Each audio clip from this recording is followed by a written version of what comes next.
About once every blue moon, I'll get a message or a comment, and someone will ask me what I think about these. How shall I put it? I guess the simplest way to put it, to describe them, is a speed dating service. I'm not here to name any companies, you'll know them when you run into them. But essentially, what the arrangement is you as an expat, you want to meet a Filipino woman for a sincere relationship.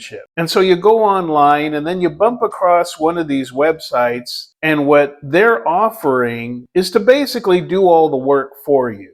They will do everything from book your flight to booking your hotel, which will be hosting on maybe 1 to maybe 2 or 3 evenings an event at the conference hall of the hotel. It might be a dinner, it might be just a casual soiree, some cheese and wine or whatever. But basically, they will oversee getting you to the Philippines, getting you into the hotel, and then putting you in the room with a bunch of other Filipinas who are also looking for supposedly a sincere relationship. Now, some of them will do an actual speed dating arrangement where you might have, let's just say, 30 or 40 Filipinas in a round table setting, and then you may only have 15 expats, and it's kind of like musical chairs. Everybody sits down, they ring a bell or whatever, and then now everybody gets, let's just say, 5-10 minutes to have conversation with the person in front of them. And then they ring the bell, everybody scoots over one seat. And meanwhile, you've got a notepad and, you're keeping track of the woman's name. Maybe she has a number like they do with the beauty contests. And so that's one way that these services operate. Another way is a bit more informal. Like I said, it's basically an arranged party. You show up at the conference center and it's a free-for-all. It's just, there they are, there you are, and everybody knows why they're there, so everybody just starts up conversation. Now, in this sort of an environment, it's highly competitive.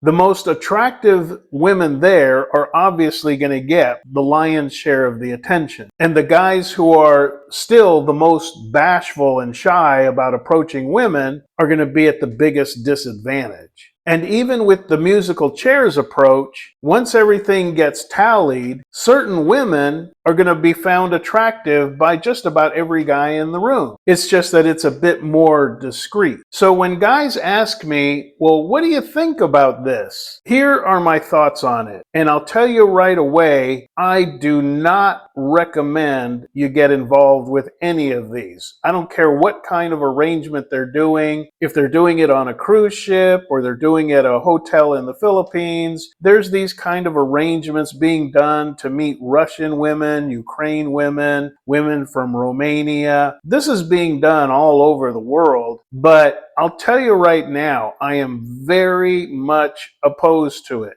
And I'll tell you why. Number one, this is by design a very superficial interaction. You're not organically just meeting somebody.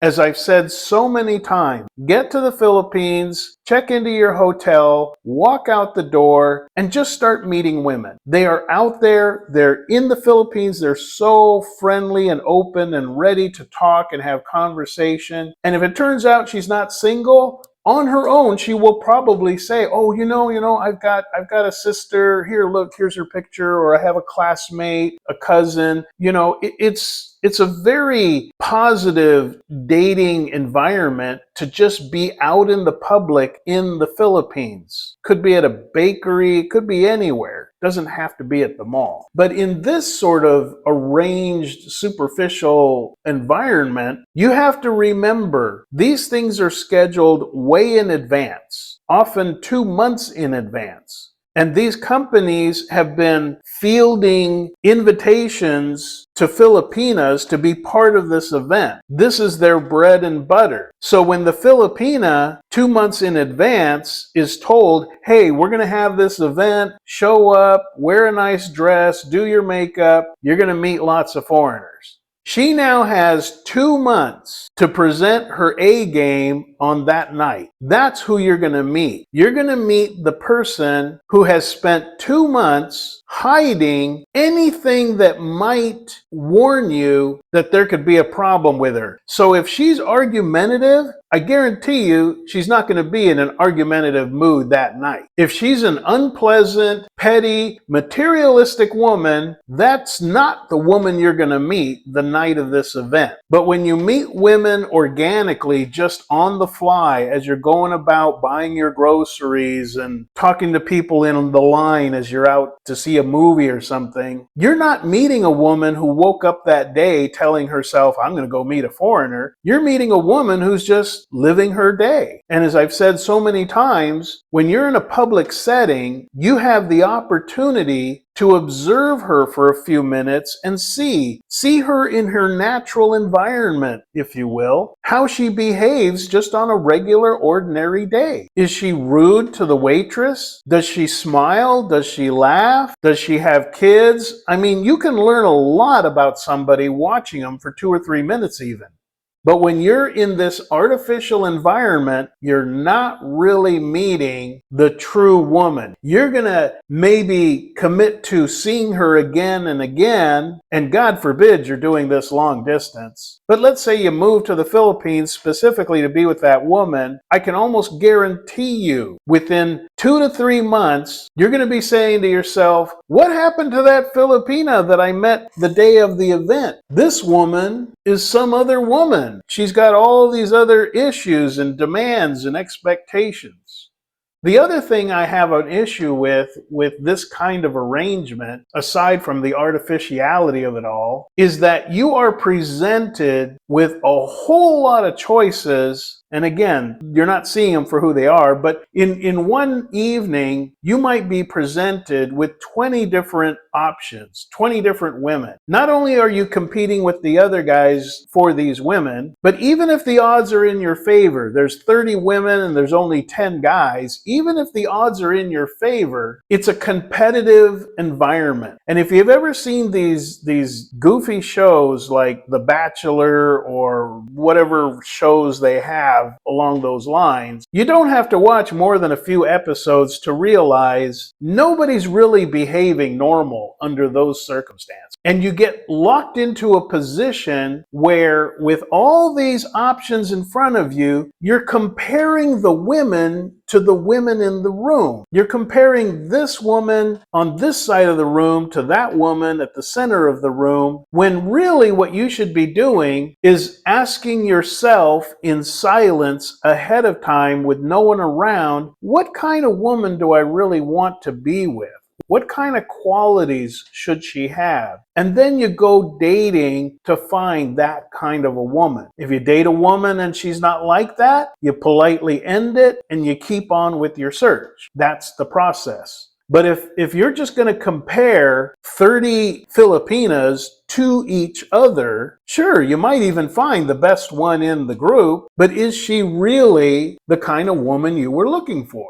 Finally, the third reason I'm very much opposed to it is guys are getting grossly overcharged for what they get. And I'm talking thousands of dollars. Again, they will often insist you have to stay at this hotel because the event is going to be hosted at this hotel and it's going to cost you this much, and you end up overpaying. And of course, they're going to try to upsell you and tell you, oh, international travel is very complicated and, you got to have visas and all, we'll take care of all that for an extra fee. Well, you can book your own flight, and the visa for the Philippines is about as easy as you can get. And all you need to do is go online and you can book at that hotel. You don't need these people doing that. And in order to attend the event, that's the real core of the cost. You don't get to be at that event unless you're paying $800, $900, $1,200.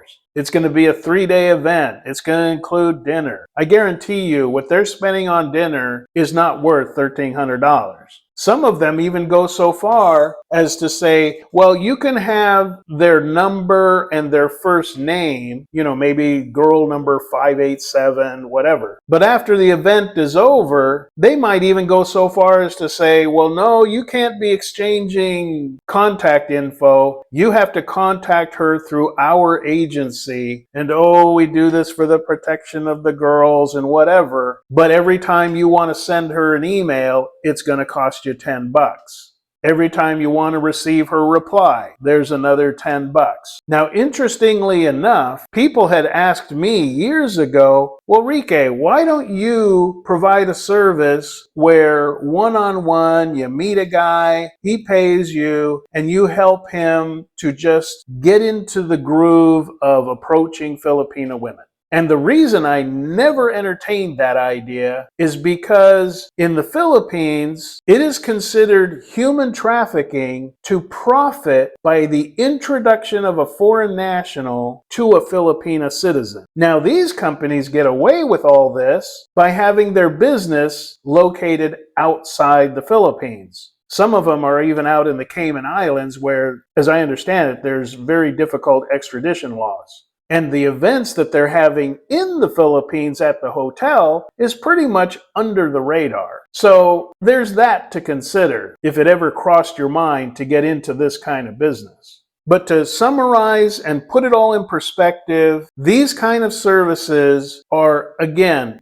grossly overcharging expats who are new to dating in the Philippines for things that they can do on their own. You can book your own flight, you can book your own hotel, and you don't need somebody to gather up 30 Filipinas to meet when all you got to do is go to any public space, keep your eyes open. When you see a pretty girl that you're attracted to, walk up to her and say hello and just have some conversation. Don't worry about how you're going to ask her on a date. Just have some conversation. Hey, how are you doing? I'm new to the Philippines. Do you know this city very well? How long have you been living here? Oh, you just moved here also from another island? Well, what's your island like? I mean, I'm telling you, it doesn't take much to just have a conversation. And if the rapport goes well, you finish it up with, I'd like to talk to you some more if that's okay. Could I get your phone number and we could maybe have some coffee or lunch later today or tomorrow? And you'll be surprised how many Filipinas will say, yeah, sure. Here's my text number. Here's my whatever. See, you don't need to be overcharged by a third party to meet Filipinas. That's what it all boils down to.